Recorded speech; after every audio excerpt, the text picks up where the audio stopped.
Yes, once again, magandang hapon po sa lahat ng ating mga kasambahay. Tinig ng Marino po dun sa ating mga taga-subaybay.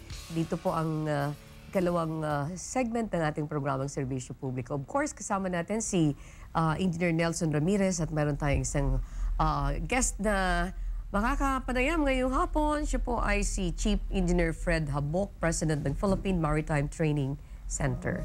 But first and foremost, pabatiin ko yung aking co-host. Engineer Ramirez, welcome to the show again. Magandang hapon sa iyo. Yeah, magandang hapon sa iyo, Ann, at magandang hapon sa iyo, Engineer Habok. At magandang hapon naman sa lahat ng ating mga viewers sa ating programa. Yes, ang topic natin is the state of maritime education and training. Okay. This time, pabatiin na natin ang ating panauhin. This is your second time here? Yes, Okay. this is my second time. Bati po kayo sa ating mga manonood. Magandang hapon po sa lahat ng mga magigiting nating mga marino at ating mga leaders sa maritime education and training at pati na rin sa ating maritime industry as a whole. Okay. Engineer, napakaganda ng ating pag-uusapan because this is something to do with the state of maritime education dito and training dito sa Pilipinas. Okay. Bilang panimula, gusto ko munang tanungin ko kayo Di ba lately wag na muna doon sa maritime, mayroon tayong mga kababayan na naapektuhan ng lumubog ba? Na run aground, na bahura. Na run aground. Ibig sabihin, hindi naman siya lumubog. Tumagilid siya, Tumagilid. lubog na rin yun. Lubog na rin yun. Lubog na. Tumagilid siya, hindi nga lang fully covered ng dagat. Okay. Kasi may nakikita pa na parte ng barko. Okay. Now, mayroon dyan mga Filipino crew. Yeah. Kulang-kulang 300? Kulang-kulang 300. They are all yeah. safe? Mhm. Ay, salamat sa inyo. Yun ang, ngayon, yun ang nalaman natin, no? Pero meron pa mga missing, hindi natin malaman kung meron bang nasawi din sa kanila. Okay, na Pilipino. Okay. Pero ang kagandahan doon, yung kanilang mga benepisyo, ay hindi pwedeng hindi may pagkano. Ibibigay yun. Okay. Ibibigay yun. Now, may tumutunog sa inyo May cellphone yata kayong open. Mamaya mapapatay yan. Anyway. Now, bilang number one supplier ng mga marino sa buong mundo, nangangahulugan ba na dito din sa Pilipinas matatagpuan ang world-class maritime school? Totoo yan na tayo ang nangunguna pagdating sa deployment ng seafarers. Approximately around 25% market share tayo dyan. And totoo yan also, dito rin pinakamagaling na mga marino, dito rin makikita, matatagpuan ang pinakamagaling na maritime colleges and academies. And extreme din, dito rin makikita ang sama o masabi natin na mababang uring maritime school. Okay. Bakit pinaka-worst? Yung ba yung napasara? Yung napasara hindi naman yung pinaka-worst, pero sa ngayon, dyan kasi sa probinsya, may mga eskwelahan na nag-offer ng maritime courses na talagang magugulat ka, uy, bakit bigla na lang nag-offer ito ng maritime courses? Because there are some that are located at the foot of the mountain, whatever, in the rice paddies. Tapos, magugulat ka na mayroong ibang eskwelahan na hindi naman known na nagbibigay ng maritime courses. Ngayon, bigla nag-offer. Pero hindi yan na-inspeksyon ng taga-CHED, hindi yan alam ng taga-CHED na mayroong ganyan.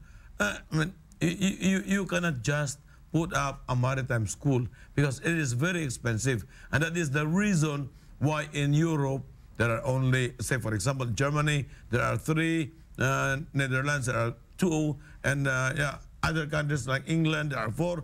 Ganun lang, magkukunti lang talaga dahil napaka-expensive masyado ang isang to operate maritime school. Okay. Ano po yung maritime school dito sa bansa? Ang maaari mong matawag na world class at maaring maihambing ito doon sa US Naval Academy of Kings Point. Yeah, by history and by performance, meron na tayo dito talagang established na magaling na academy. And foremost ang ating Philippine Merchant Marine Academy kasi since 1820 pa yan. It's a government-owned... 1820? Yes, Yes, yan, more than- pinakamatanda. Pinakamatanda. And karamihan dyan na nakapag-graduate ay talaga nagkaroon ng 100% employment at naging opisyalis natin na siyang nagbabandera sa global maritime industry. And of course, nandito mga bago nating colleges, ang MAAP, Maritime Academy of the Asia Pacific, is fully supported by private maritime institutions, yung ating international companies also supporting this one. And lately, meron tayo ng mga NYK.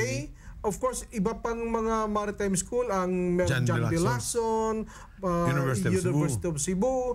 May mga bago ding nagtayo, katulad ng maritime college namin, yung Mapua PTC College of Maritime Education and Training under the partnership ng Mapua and PTC. Okay. So, big sabihin yun ng mga, yun ang may mga kalidad. Kasi meron silang vision eh. Ang nagmamanage ay may vision na talagang magkaroon ng quality and competent officers. Okay. So, engineer, go ahead.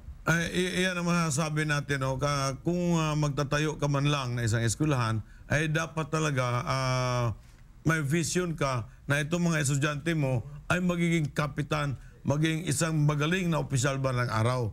Hindi yung itinayo ito kahit na kulang ka sa equipment, kahit na ang nagtuturo, hindi qualified, basta kumita ka lang, itatayo mo ang eskwelahan na. Okay. Magtatayo ka na eskwelahan. Ilan ang eskwelahan na nagbibigay dito sa Pilipinas ng mga maritime courses? Sa ngayon, around 94 maritime schools. Yun sinasabi na, Fred. Pinakamarami yan.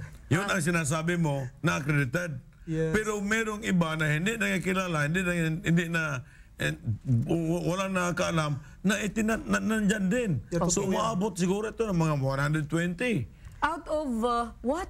Umaabot ng mga 120 schools. Out of 94, yun ang mga legal yun. Meron pa tayo ngayon na babalitaan na nagtayo ng mga eskwelahan without the permit coming from CHED. Isang hamon niya sa CHED ngayon na binibigyan din nila ng action yan, although alam natin na hindi basta-basta ang solusyon dyan. Pero CHED has to come up with their own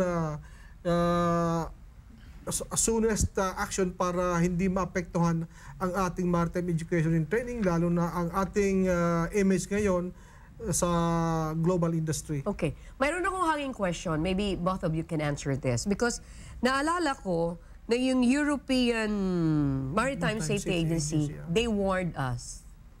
Binigyan tayo ng warning. Maaari din bang gawin nito ng Australian Maritime Safety Agency? Sasagutin niyo po yan when we come back.